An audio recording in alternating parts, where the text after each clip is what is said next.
everyone, welcome to How Ines Rolls and happy Monday.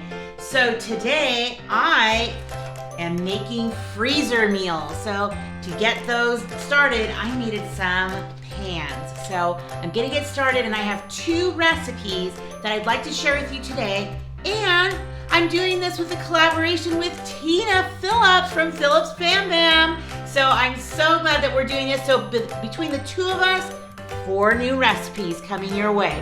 Let's get started. If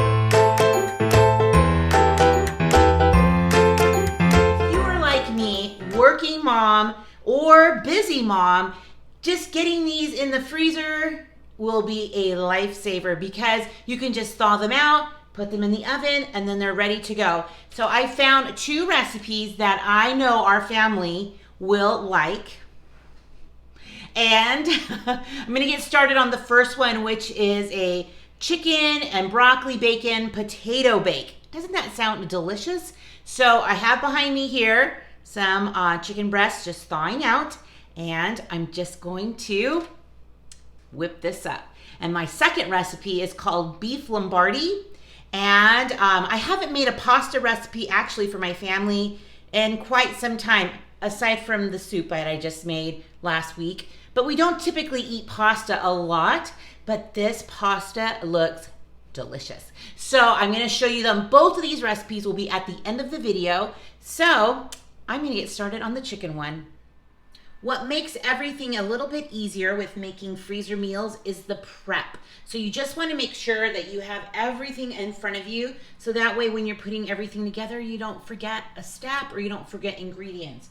Because with freezer meals, you don't have to cook them usually, and unless it's like the ground beef or noodles, but you do that ahead of time anyways. So I'm just prepping my chicken right now. It says to just cube it, so I'm just gonna do that, kind of clean it up a little bit and put it on a plate right next to me. And then that way I could just put that right in. Now this recipe, if you'd like to follow it, it is for 2 8x8 pans, but I only had one of the great big ones and our family would totally eat that. So do it as you would for your family. If you have a smaller family, an 8x8 would be totally fine. But if you have a bigger family, one 9x13, if you have that size. Now these are gonna go into the freezer, so you don't want to freeze glass. Unless it's like a tempered, but I wouldn't even do that. But these disposable pans are pretty inexpensive, and I've gotten a big pack at Costco for like $6. So I'll show you what this all looks like as I am ready. So it's pretty easy. I'm just going to line the bottom of my pan with all of these yummy red potatoes. Now I'm just trying to fill it up. So follow the recipe. I mean, how do you really count 4.5 cups of cut potatoes without it? I don't know. So I eyeballed it. So this is good. Bottom pan covered. So now we're going to do the chicken. This was another place that I felt like I could do a few extra pieces because my family will enjoy this. So if you're making them by 8x8 pans, then you're just gonna wanna, it's probably just like a couple of chicken breasts per 8x8. So that's why I did about 4 or 5 little pieces. So we're just putting this on top, and we're trying to make sure we are covering potatoes, because I guess oxidation can make those turn a little darker. We know that. And then putting it in the freezer, it does say on my recipe to kind of watch out that it could get blackened. So we're definitely wanting to make sure all of our ingredients cover the potatoes well. So I don't want that piece. We're gonna now put the broccoli on, which is about 2 cups. It's just like 2 heads of broccoli. So we're just gonna easily put that on.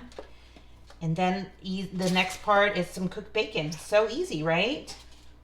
So let me just kind of get that all over.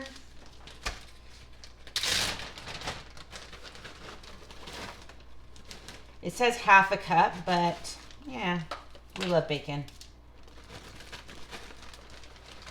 That's about a 1/2 cup, right, guys? 2 handfuls. Sounds good to me. Okay, so now we're gonna start with some onion. Let me get a spoon. How's that for being prepared?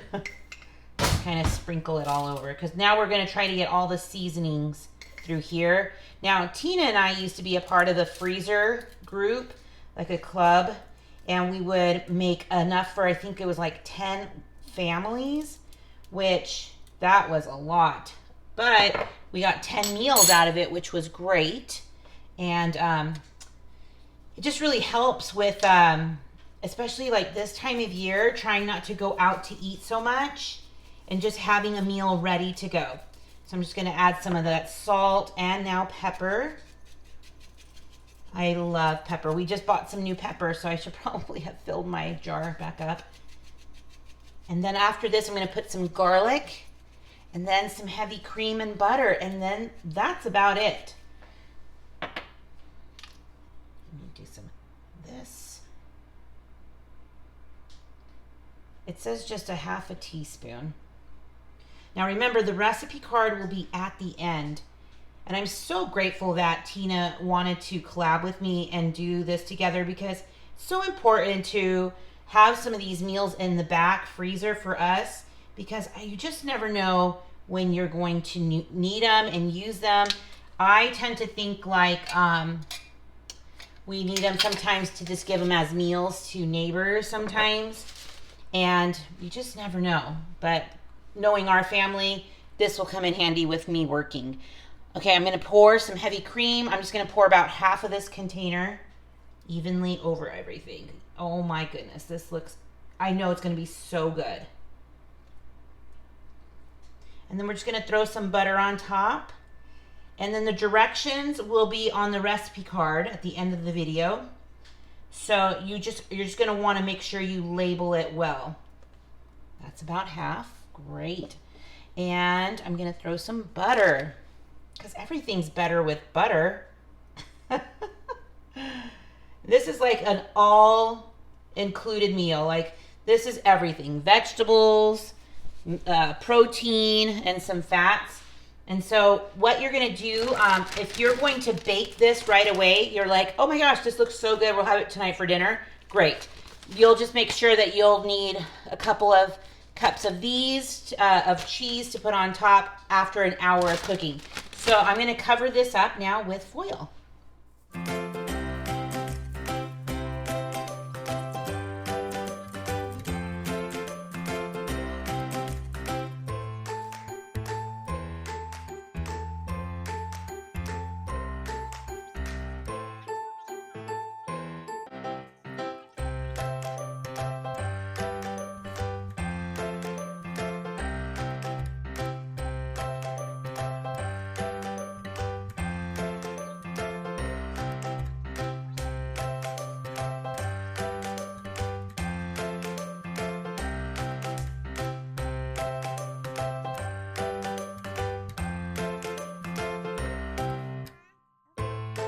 My writing isn't always the best.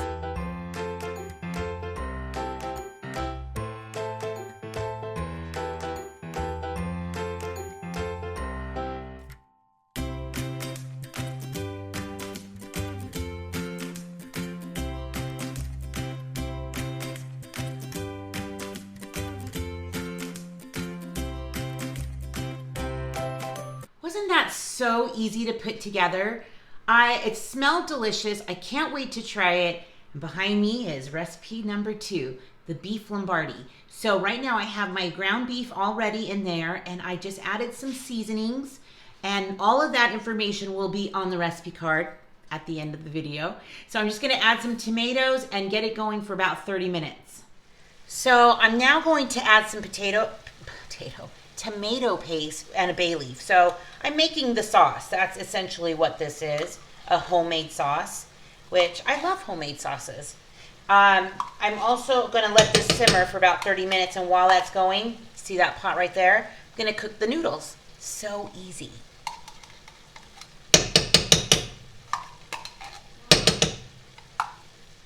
Okay, I just finished cooking the noodles. They said to cook for 8 to 10 minutes on the package, so I just did 8. So I'm hoping it's a little bit like al dente, but if it's not, it's fine. At least I didn't overcook them. So now that I have it back in the pot, we're adding some sour cream. So this is gonna make it more like a creamy recipe. And it calls for a cup, so I didn't want to do a whole cup. I know my family. Anyways, I have made creamy pastas before. Some love it, some don't. But this is gonna be, I mean, really, with all the cheeses, oh, so good. But I don't make pasta dishes that often, and I think it's just because, you know, the mixture of like so much pasta with so much dairy can kind of give a couple of my family members tummy aches. So we'll see how this goes, but it just looked too good to not make. And if you are making them in the for freezer meals, they're gonna be delicious. If you're ready to just make them, I hope you like it. Oh, before I put that in the pan, ooh, I almost forgot to spray it.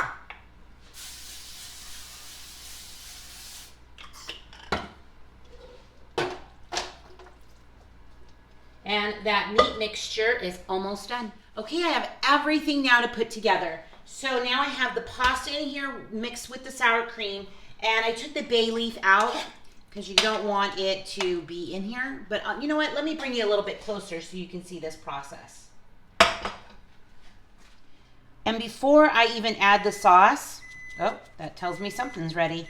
I'm gonna start putting on some of this cheese. So this is the Parm. This is gonna actually have a lot of cheese. So I might even do a little bit less on the cheddar. So I'm just gonna kind of get that in and mix it in a little bit.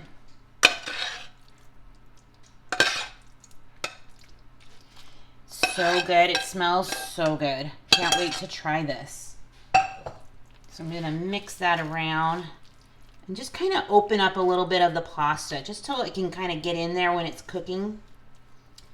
And I'm gonna top this with the sharp cheddar cheese and the mozz. And that is it, my friends. Oh my gosh, this smells so good. Okay, so it's like a pizza. I think I would rather have more of the mozz than of the cheddar anyway. So this is about a cup left. And I'm just gonna top it with a little bit of that sharp cheddar.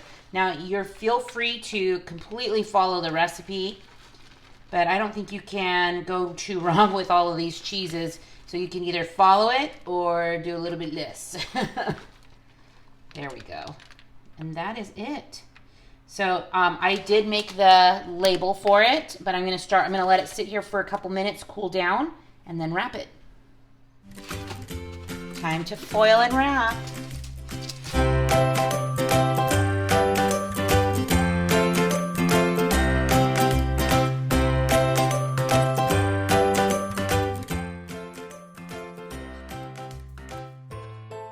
And then I'm gonna saran wrap it.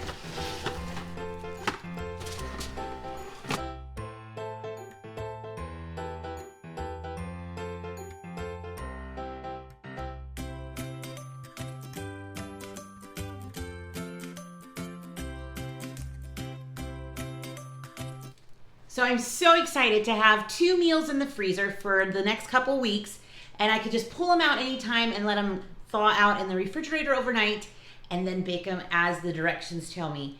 I'm so glad that you stopped by. Let me know if these are meals that you would like to try. Give this video a thumbs up and then tell me what Tina made that you think that you'll try. I'm sure she has wonderful ideas. In fact, she was telling me something about a spaghetti bake. So I hope that she did that one because that one sounded super good. I'm so glad that Tina invited me to do this, and let me know in the comments if this is something you'd like to see more of, our freezer meals. So thanks for sticking around, and you just never know what I'll be rolling out next. Bye. Ooh, gotta get those in the freezer.